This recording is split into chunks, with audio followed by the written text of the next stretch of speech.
And then he proposed to me, and we were in London at Notting Hill, and he proposed to me there. I'm like, you just made it hard to say no now.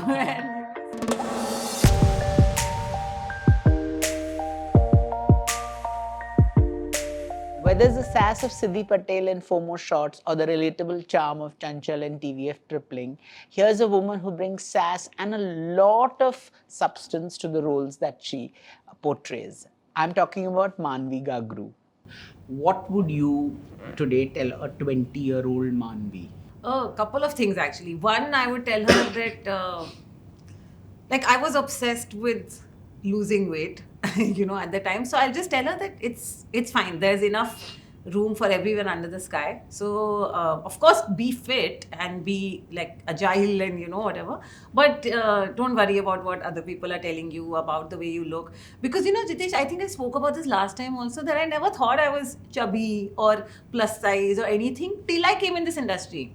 And that's when people were like, we don't know where to slot you, because you're not skinny enough to be a lead actor, but you're not fat enough to be the best friend, So they were like, and I'm like, yeah, because I'm normal, guys. This is what normal women are like. Like they have fat days, they have thin days, like whatever. So it's only then, and at that time you're super impressionable, right? And you're also, and I was like brand new. I had no idea what to do. I knew no one. So I was listening to everything everyone was saying, and then trying to make up my mind around it. So one of the things that I did struggle with was this. So I think I would tell 20-year-old Maanvi that just relax, it'll work out, work on your craft, of course, work on your fitness and all of that, take care of your skin and stuff. But also, it's okay, it's fine. So I think that's one of the things. No, you mentioned an interesting thing about body weight. Yeah. But the movies are all about body shaming. The images that Instagram gives out is always telling you are not the right body. Yeah. They're constantly throwing up. You have directors saying lose weight. Yeah. You have also, what does that do to your self-confidence? No, so that's what, when you're younger and you're more impressionable, you're more vulnerable to other people's opinions. So it does... of course, it differs from person to person how they deal with it. But for me, I would, because I was also trying, but it wasn't happening. So I was like, what can I do more? Then you start doing these crash diets. Jitesh, there is not a single diet I haven't tried in the world. I've tried everything. And now I'm very, now I know what works for me, what doesn't, how much I want to push myself and all of that. But that time I was obsessed with this, So you obviously start equating your merit with the way you look. And I couldn't, there was this major dichotomy, because we also, a lot of times, especially for women, even for guys actually, that you equate how your self-esteem with the kind of attention you're getting from the opposite sex. And in my case, that was never a problem. I was getting enough attention. So I was like, mil to rahi hai attention, then what is the issue? Clearly someone finds me attractive or whatever. But then I realized that camera is different, in person is different. Camera, they're only looking at your stills, for example. In person, there's vibe, there's personality, there's energy, there's so many other things. And then I was like, it does, I've had bad days, but fortunately, I kept getting work. So I think before I could go into that, spot of being completely in a really dark corner, before I could go, just when I was about to go there, I would get work and that would pull me out of that. So I've, touch wood, knock on wood, I've been lucky that way. Tell me about your own love story. Of course, in things like FOMO shots, you get all the hot men, drooling and all of that, so which is a very positive thing. Tell me about your real life romance and how it all sort of culminated. It was very organic. Then we moved in together, and I remember I spoke to my parents and I told them, I said, this is the first time, and I've been in relationships, I've had boyfriends and good ones, good relationships, healthy relationships. I was like, but this is the first time I feel like I want to spend my whole life with this guy. I feel like getting married, which is something I'd never had. That was a feeling I'd never had. I'd never felt the need to get married. And my parents, of course, were over the moon. They were like, "Arey, hamari beti shaadi kare." She's finally, because they used to be like, "Kar lo yaar shaadi," But then never forced me. But they were always like, "So what have you thought of getting married and stuff?" Then finally, I was like, I think I want to do this. And he's lovely. He's very, very communicative. He's Easy. expressive, very easy, just lets me be. And my only worry was that because I'd gotten so used to living by myself that I was like, I need, forget independence like otherwise, but I need physical space, right? Like I need my own space. I need to be able to do anything without judgment and all of that. And but then when we lived together, and I realized that, oh, that's not an issue. And it just kind of very organically happened. And then and we talked about it once, but we kind of just like, it was very in the air, and we said, okay, whatever. And we decided to like we also discussed whether we should like, stay engaged for a while, then get married, or just get married straight away. I was like, listen, let's get married straight away before we change our mind or whatever. And then, and we did like one very small wedding, and it was nice. What are the challenges you face as an actor? Jitesh, I really want to do some like dramatic roles, like a hardcore drama, like whether it's relationship based drama, whether it's something else, like even in FOMO shots or tripling, I crave the scenes where there's like some conflict and where like doing all of that, because I think that's where you can show nuances. And I'm petrified of comedy, okay? And people assume that I'm good at comedy. I don't know. I might be like, eventually the product you see might be decent, but I struggle with comedy a lot, because again, it's about comedy is all about timing and spontaneity and all of that. But how do you maintain the spontaneity when you're reading the joke for the 100th time? You already read it some 50 times on the table. You've rehearsed it. Then you've then multiple takes and all. So, and the minute a joke isn't fresh, it just falls flat. So I often tell like my directors that, listen, every time I get a compliment for comedy, I pass it on to you guys, because comedy is made on the edit table, I feel. So that's another thing that I struggle with. So you fear being typecast? No, just for myself, I want to do dramatic roles. Otherwise, all my drama comes out in real life. I don't want that. Because there is a lot of this drama energy in me, which I need to somehow spend. But if it doesn't come out in front of the camera, then it will come out in personal life, which I think is avoidable. So what is it that drives you today? A good role? I mean, what is the kind of work that you're doing currently? A role that excites me. Like, I have to get up in the morning and want to go to work. So that for me is a big thing. In fact, there was one project that I was doing, and it was just a really toxic set. And I remember I used to hate, like I used to drag myself out of bed, and I spoke to them. I said, guys, this is not, no good art comes out like this. You can't make anything fun or interesting or anything that will resonate with people by being, so I told them, I said, I can't work like this. And then there was this whole overhaul of the team and this and that, and we discussed it, because thankfully there were other people also who felt like that. And then it changed. And then because then I'd be in a corporate job. Now I can earn better money or the same amount of money, and like drag my ass to work every day and crib about it and live weekend to weekend. But we haven't chosen that life, because this life excites us. This living every day is a different day, right? No 2 days are the same. So just not knowing what's gonna come, but being excited nonetheless, being driven.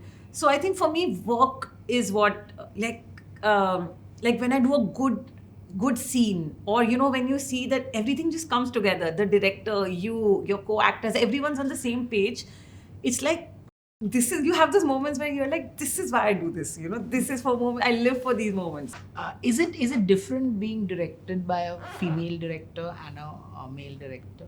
I do think, there's a huge difference, I think. And I'm seeing this now more and more. The more conscious I'm getting of it, I see it in like around me everywhere, like the other day I was talking to a friend that if you pick up a list of top 10 best films, and not like box office hits, if you just pick up the top 10 most critically acclaimed films or whatever, they're mostly films that cater to men. Like for example, I like Pulp Fiction. Okay, I like Goodfellas, I like Godfather and all, and they're good films, but like they're not my favorite films. Like they're guess. And like Scarface, and like the films that we've grown up hearing are, and then you are shamed for not liking these films. That, what? You don't like Goodfellas? Like, are you crazy? And I'm like, it's nice, it's a good film, I'll watch it again. But that's it. Like, oh my God, Star Wars, you're not a fan of? So, these things I'm noticing now. And even when I was reading there's an essay by, there was a lady, she was a female critic in the 70s who coined the term male gaze. And she has talked about this extensively. And I went into a rabbit hole. Not Pauline Kael, no? No, Maurice or something her last name was. Okay. Maudlin, or Okay. I forget. So she talked about the male gaze, and she said that, even when you show women-centric characters, like for example in an action film, even if you have a female character and a strong character, but it's still doing the things a man wants a girl to do. Like she's kicking the same way, she's wearing a tight catsuit or whatever.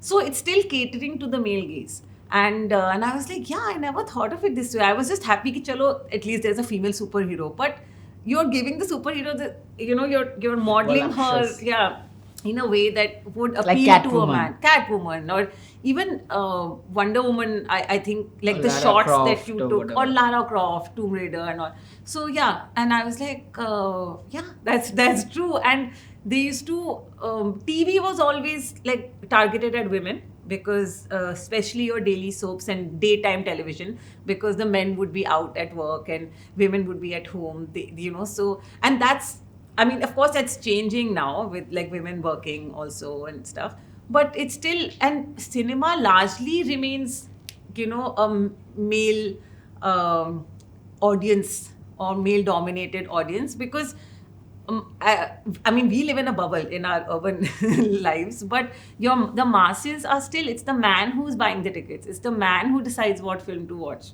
so it has to, there are very few female films as such. Even a Queen, for example, which was a prominent female-led film that was successful also at the box office and critical, but it was also a very palatable character, if you see, you almost felt bad for her, and then you start rooting for her, so you have to take the audience through that journey where you make them feel bad for her, sympathize with her, make them feel like she's one of you, and that's why you feel bad, and then you make her win, and you're like, okay, then you're rooting for her. But for example, a FOMO shots will rub people the wrong way, because it's not palatable, they don't look like you, they're doing things that, Not Dukhiyaris. yeah, they're not Dukhiyaris, they're not dressed like you, they don't talk like you, but their issues are the same. But that people don't see, because the first things you see is appearance. How much of the bonding was real? I mean, did you all did you get on each other's nerves? Did you, when you're intensely thrown together for Yeah. say 20 days, 40 days, Yeah, 60 we had days? long ass schedules. Yeah. So how was the estrogen bonding for real? No, so in the first season was a little tricky, because I think all of us, we didn't know our space, in the scheme of things, and we were all kind of fighting for. Not literally, but we were all like, okay, we were all into ourselves, and we were like, no, I have to look nice, I have to do this, and my scene, and my this, and all of that. Of course, we used to hang out a lot. We used to help each other out a lot in scenes, even during season 1. And I remember when season 1 came out and we saw the show, we all saw it together. And we were like, I'm getting gooseflesh while saying it.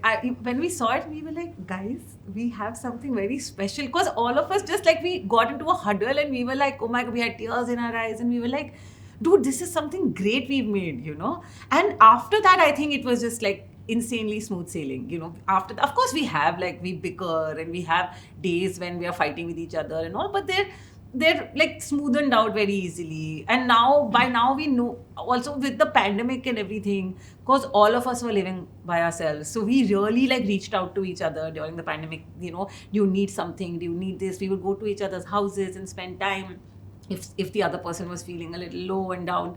But and then post that, in season 3 we were just so glad to be on set with each other and doing a show that is familiar to us, and we were just like, dude, this is amazing, and then it's been great since then. So we're not like very pally in the sense we don't meet every day or something, but our WhatsApp group is pretty active, and and we like, it's like, and I know I can reach out, like even when I got engaged, I called these girls, on a video call, and I was like, okay guys, because there's a scene in season 3 where Siddhi says that, you know, I'm just going to focus on myself and work on myself, nothing doing, you know. And Bani's character says, listen, guys, she's going to New York. I'm sure 3 mahine mein iska call aayega and she'll be like, guys, I'm getting married.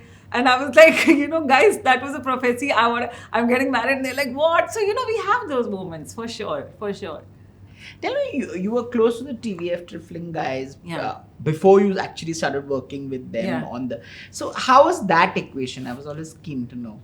That was that was again very pleasant, because with tripling also I feel like I feel at home, you know, because I can throw as many tantrums and or, you know, if I have a problem, I know I can pick up a phone and talk to either Arunab or Vijay or whoever, like, you know, and be like, listen, this is happening, and they'll listen to me and they will come up with a solution, whether it's favorable to what I want or not. Either way, we'll resolve it, you know. So I've always felt at home with them. Like, there's always been that level Like, of so there was no comfort. difference between shooting for the series as well as your With off-screen co-actors, I had that. In, Okay. again, first season, both Sumit and Amol.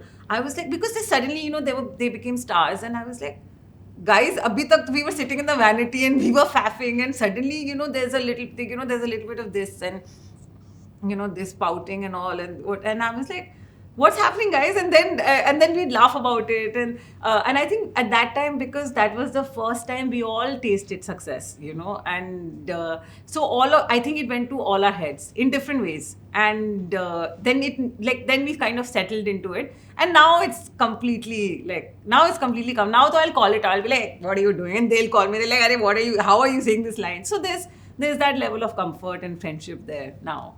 You talked about call out. Is there anyone who calls out your, you know, if you're, like you said, you're in this bubble, and Yeah. is there somebody who sort of grounds you? Do you have like a WhatsApp group which says, you know, listen, you suck, just calm down, or stuff like that?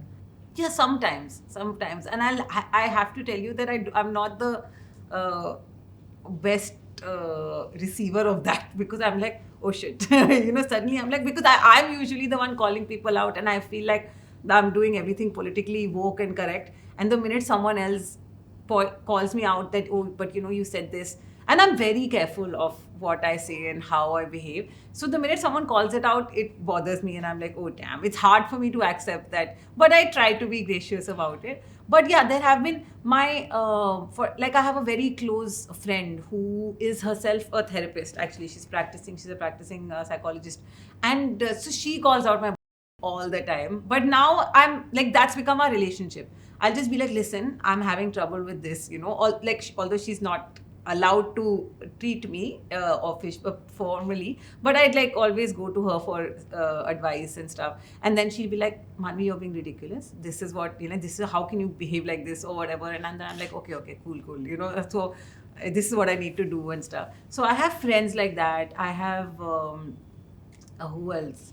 My dad sometimes is just like, he'll just say something and I'm like, yeah, he's right, actually. You know, why am I even arguing with him? So yeah, there'll be, even on set sometimes, because like on set, you know, another thing I struggle with is I tend to get very like overly stimulated, because there's a lot happening, right? There's a lot of stimulation, sensory stimulation. There's sound and like visually. There's also stuff going on in your head when you're on a set. So I tend to like become very reactive in those moments, and then I'll say something or do something which I would like to believe is not it's not my normal usual nature, and then someone will be like, you know, what happened to you? Like, you know, we thought you were like this and whatever, and I'm like, no, but I have bad days also. Like, what do you mean I can't be like this, or what? You can't take advantage of me, like, just because I'm nice and all that. And then I'm like, okay, why am I losing my mind? It's okay, I can say the same thing just in a calmer voice, and it'll actually be more effective that. So I know these things, but I can't always practice them. So yeah, and there are people who call it out. They're like, last time so you were saying that, you know, I never lose my temper and I'm very calm and I meditate and all. What happened? And I'm like, yeah, ठीक है यार, होता है, सबके साथ होता है. So yeah. From sharing insights into her versatile career to talking about her anxiety, her loves, and what drives her, it was really a pleasure chatting with Maanvi Gagroo. Stay tuned for the 4th edition of the Filmfare OTT Awards.